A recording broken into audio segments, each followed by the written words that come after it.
وَيَسْتَفْتُونَكَ فِي النِّسَاءِ، آپ سے فتوے مانگتے ہیں عورتوں کے بارے میں. فتویٰ مردوں کے بارے میں بھی ہے، عورتوں کے بارے میں بھی، لیکن عورتوں کے بارے میں زیادہ ضروری اس لیے کہ وہ پردہ نشین ہے، شاید کہ ان کو موقع بہت کم ملتا ہے. تو جب وہ کوئی مسئلہ پوچھے تو بہت توجہ سے جواب لکھے. اور خواتین طبعاً بھی شرمیلی ہوتی ہے، بہت ساری باتیں وہ نہیں پوچھتی. جہاں وہ دیکھتی ہے کہ اب عقیدے اور عمل کو ضرورت ہے تو پوچھتی ہے. جناب نبی کریم صلی اللہ علیہ وسلم نے فرمایا ہے نعم النساء نساء الانصار، بہترین عورتیں انصار مدینہ کی ہے.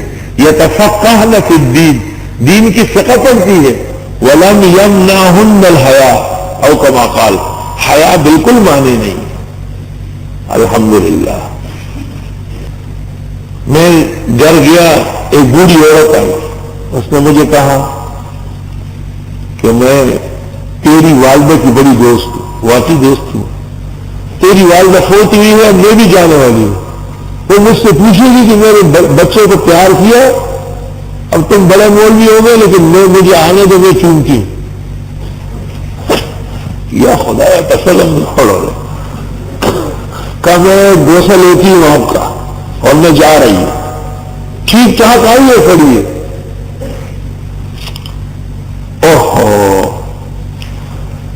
میں نے کہا کہ یہ جائز نہیں ہے. کہنے لگی چلو یہ ایک ناجائز اپنی ماں کے خاطر کر لو اور پھر ذرا کتابیں پڑھ لو، اس پہ نکل آئے گا. وہ عورت مجھے کہہ رہی ہے سن لو بات. میں نے کہا ٹھیک ہے. حضرت صلی اللہ علیہ وسلم جب غزوہ سے واپس ہوئے، غزوہ حنین سے، بہت خطرناک غزہ تھی، تو ایک خاتون نے کہا تھا کہ میں نے نظر مانی ہے کہ آپ اگر بخیر خود ہی واپس ہو آ گئے تو میں آپ کے سامنے دف بجاؤں گی. سب صحابہ ہل گئے.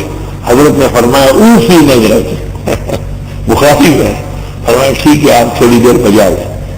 اس نے بجایا اور حضرت صحابہ سب تشریف فرمایا اور تھوڑی دیر بعد چلی گئی. وہ بوڑھی عورت آئی اور میرے سر پکڑ کے چوما. سر کیا اتنی بڑی پگڑی چوم بھی چلی گئی. اب تماشا دیکھ لو، اس کے اگلے ہفتے کتاب الآثار محمد کی ذرا زیادہ پڑھائی. اس میں امام محمد نے امام شافعی اور ان لوگوں کو کہا ہے کہ کیسی باتیں کرتے ہو کہ عورت کو ہاتھ لگ جائے تو وضو ٹوٹتا ہے. کمن قدم من سفرن، جیسے کوئی سفر سے آیا اور گاؤں کی بوڑھی عورت اس کو چومتی ہے، ایعید وضو ہے، وہ وضو کرے گا پھر. تو میں نے کہا یا اللہ، امام محمد کے دور سے بھی یہی طریقہ چلا آیا ہے. وہ بوڑھی عورت اس لیے کر دی کہ چومنے دو پھر کتاب دیکھ لو، ابھی تم نے پوری نہیں پڑھی. جب میں دوبارہ جہانگیر آ گیا وہ فوت ہو گئی تھی.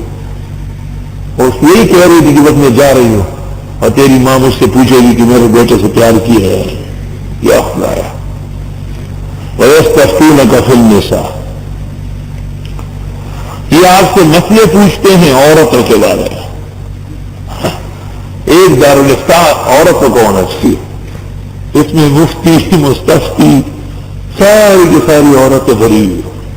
عورتوں غیرت پیدا کرو، پورا نصاب پڑھو. 5 سال نصاب سے تم مفتی نہیں بنے گی، مفتیاں بن جائے گی.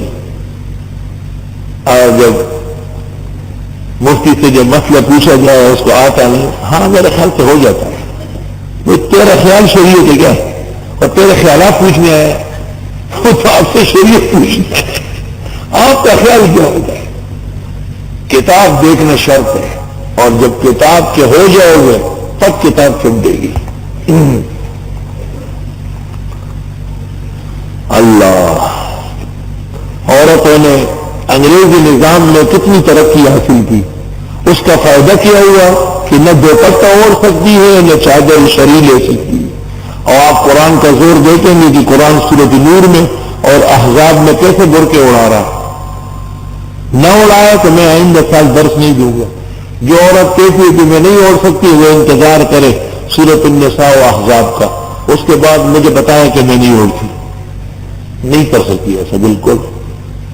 الحمدللہ.